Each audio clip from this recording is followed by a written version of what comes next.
नमस्कार मित्रांनो, स्वागत आहे तुमचं पुन्हा एका नवीन अशा रोमॅन्टिक लव्ह स्टोरीमध्ये. तर मग चला सुरुवात करूयात आजच्या या भागाला. असेच काही दिवस गेले. अक्षयसोबत डील साईन करून गाथा आणि समीर जोमानं कामाला लागले.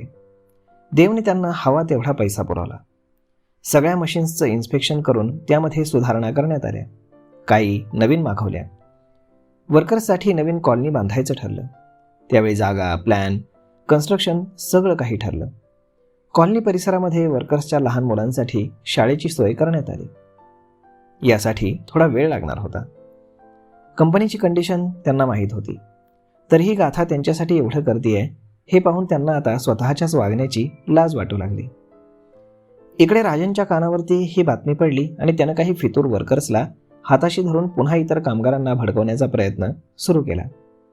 कारण त्याला कसंही करून सरपोतदार कंपनी बंद पाडायची होती. अरे, तुम्ही लोक शांत कसे बसू शकता? त्यांनी आश्वासन दिलं आणि तुम्ही त्याला खरं मानलं? या श्रीमंत लोकांचे खायचे दात वेगळे आणि दाखवायचे दात वेगळे असतात. तुम्ही शांत राहावं म्हणून तुम्हाला हे बोललो, पण मला वाटत नाही ते त्यांच्या जबानीवरती कायम राहतील. त्यांना म्हणा की तुम्हाला उद्याच्या उद्या राहायला नवीन घरं हवीत. तुमच्या मुलांना मोठ्या शाळेत शिकवायचंय. पहा ते काय उत्तर देतात. ऐकलं तर ठीक, नाहीतर संप करू. फितूर कामगार छगन बोलला. नाही छगन दादा, गाथा मॅडम, समीर सरांनी आपल्या सगळ्या मागण्या पूर्ण करायचं आश्वासन दिलंय. त्याप्रमाणे त्यांनी काम देखील सुरू केलंय. मला वाटतं आपण त्यांना वेळ द्यायला हवा. त्याच्यातील गजू नावाचा कामगार बोलला.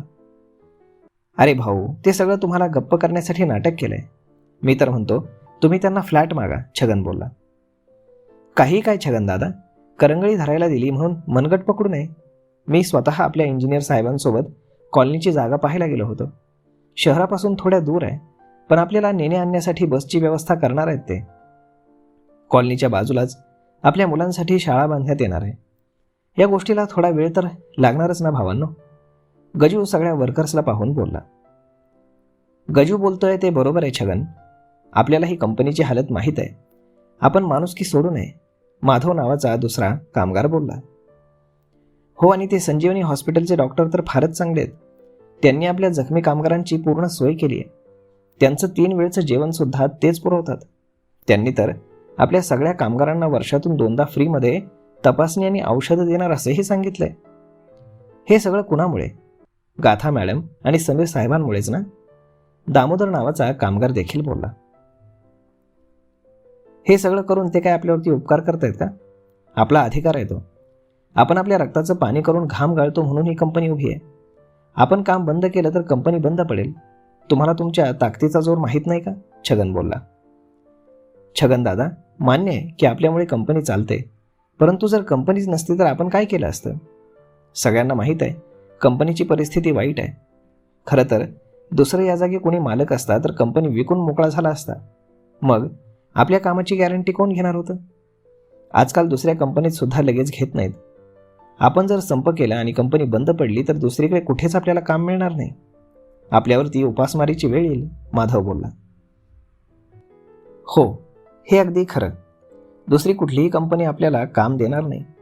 आपण आता प्रामाणिकपणे काम करू इथून पुढे.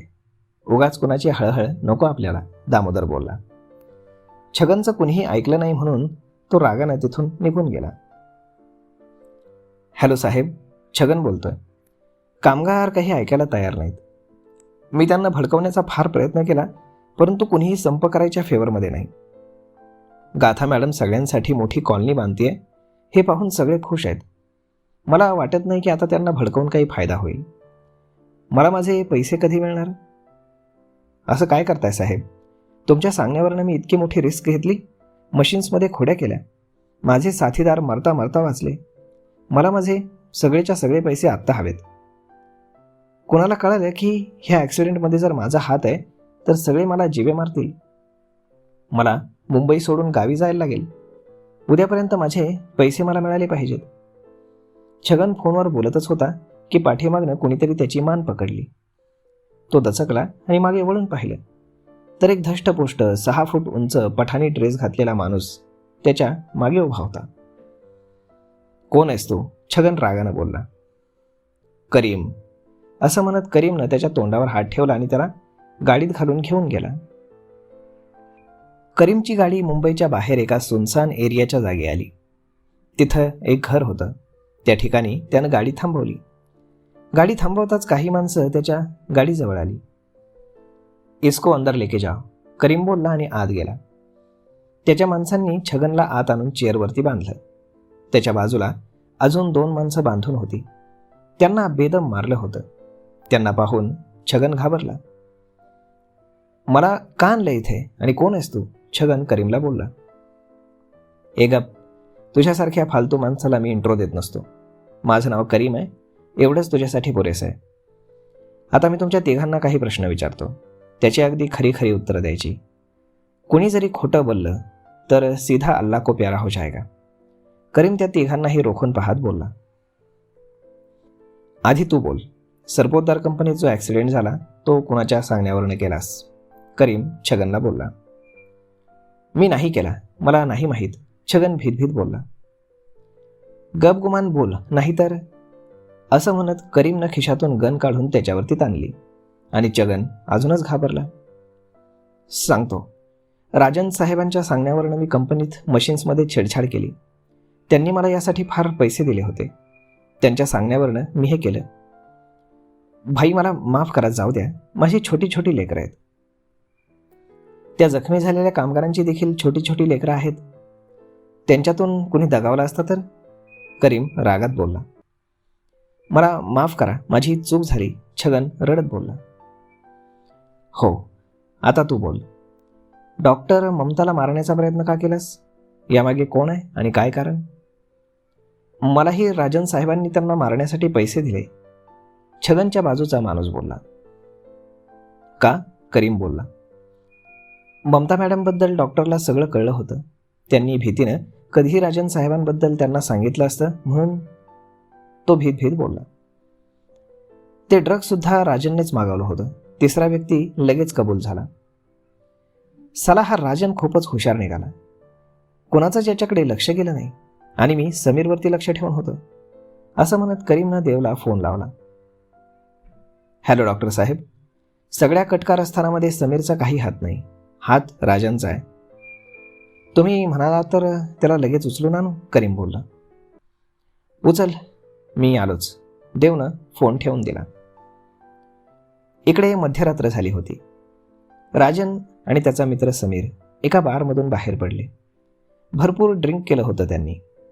करीमच्या माणसांनी त्या तिघांना लगेच पकडलं आणि गाडीत टाकून त्यांच्या अड्ड्यावर आणलं. देव देखील अर्ध्या पाऊण तासामध्ये तिथे पोहोचला. ए कोण आहे रे, मला का पकडले? मी ड्रिंकचं बिल पे केलंय. राजन दारूच्या नशेत बरबळत होता आणि करीमच्या माणसांनी त्याच्या तोंडावरती चांगले जगभर पाणी फेकलं. तो डचकून डोळे मोठे करून पाहू लागला. What the hell, who are you?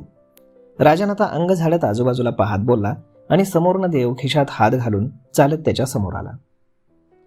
देव, राजन घाबरून बोलला. का केलंस असं? देव शांतपणे बोलला. काय केलं मी आणि तू मला इथे का आणलेस? सोड मला, नाहीतरी असे वाईट परिणाम होतील. राजन भोळेपणाचं नाटक करत बोलला.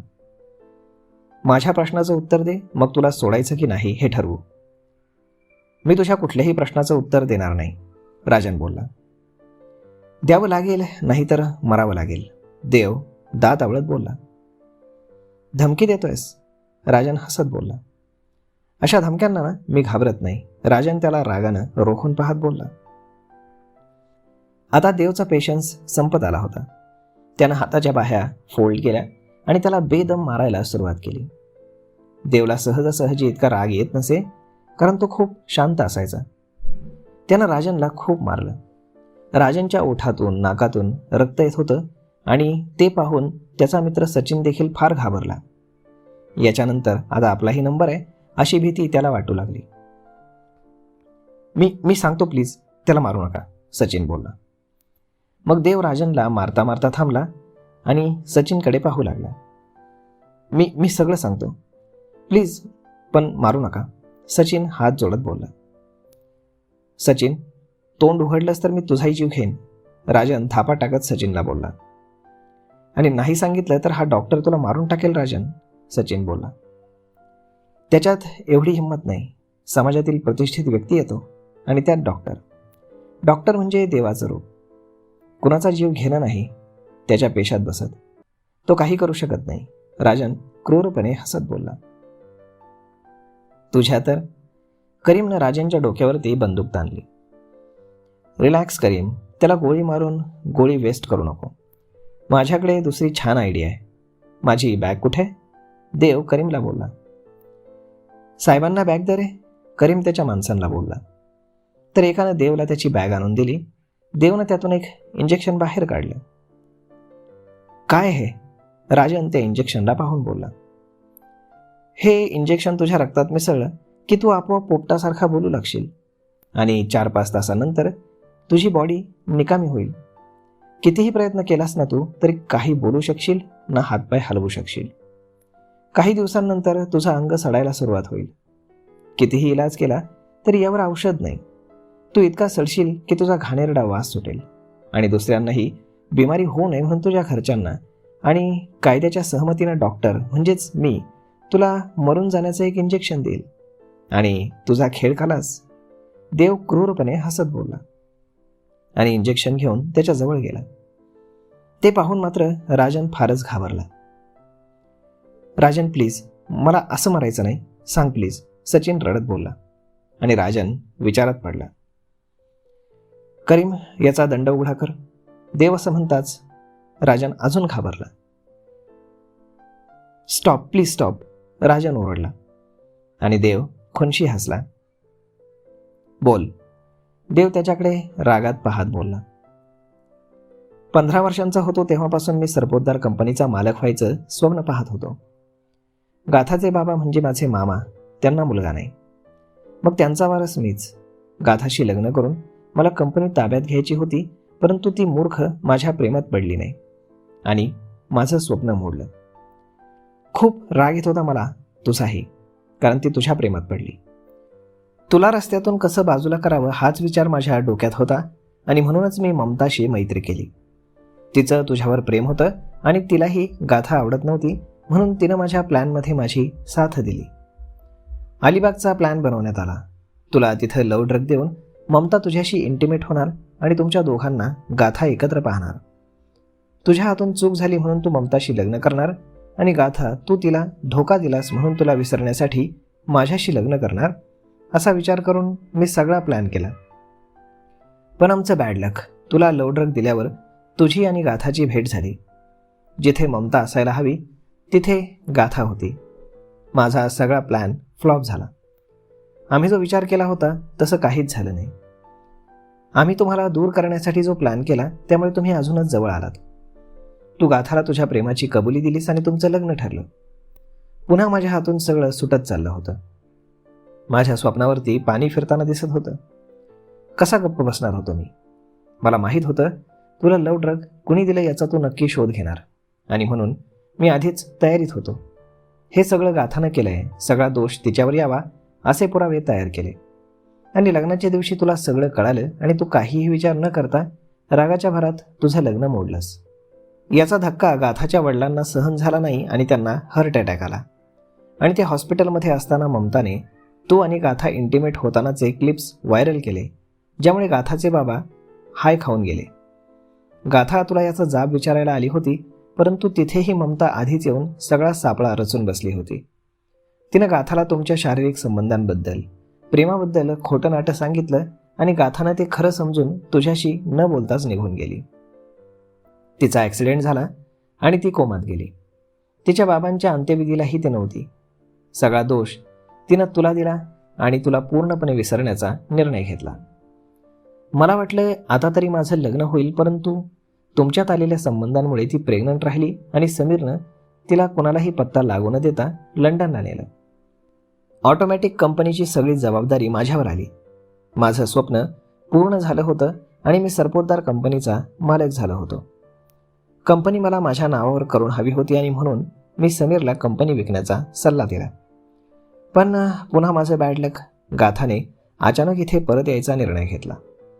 राजन बोलत होता आणि देवला हे सगळं ऐकून फार राग येत होता. त्यानं करीमच्या हातून गन घेऊन राजनच्या माथ्याला लावली. डॉक्टर साहेब, गन माझ्याकडे द्या, करीम त्याला थांबवत बोलला. नाही करीम, अशा नीच माणसाला जगण्याचा अधिकार नाही. त्याच्यासाठी मी आहे ना. ती गन इकडे द्या. करीमनं देवच्या हातून गन काढून घेतली. शांत व्हा. गाथा मॅडम समोर तुम्ही निर्दोष आहात हे अजून सिद्ध व्हायचंय. मी कितीही सांगितलं तरी ते ऐकणार नाहीत. आता हे जे काही बोलला ते सगळं त्यांच्यासमोर बोलेल. त्यानंतर याच्यासोबत काय करायचं ते ठरवू. करीम देवला समजावत बोलला. देव रागात तिथून निघून गेला. यांच्यावर लक्ष ठेवा, करीम त्याच्या माणसांना सांगून बाहेर गेला. देवच्या डोळ्यात अश्रू होते. या सगळ्या प्रकारात ना गाथाची चूक होती ना त्याची, पण सगळ्यात जास्त दुःख आणि त्रास तिनंच भोगला होता. तर मग मित्रांनो, तुम्हाला काय वाटतं, आता पुढे काय होईल पाहूयात पुढच्या भागामध्ये. तोपर्यंत तुम्हाला आजचा हा भाग, ही लव्ह स्टोरी कशी वाटली हे तुम्ही आम्हाला कमेंट करून नक्कीच सांगा. आणि जर आवडली असेल तर आपल्या जवळच्या मित्रमंडळींसोबत देखील हा व्हिडिओ तुम्ही शेअर करायला विसरू नका. धन्यवाद.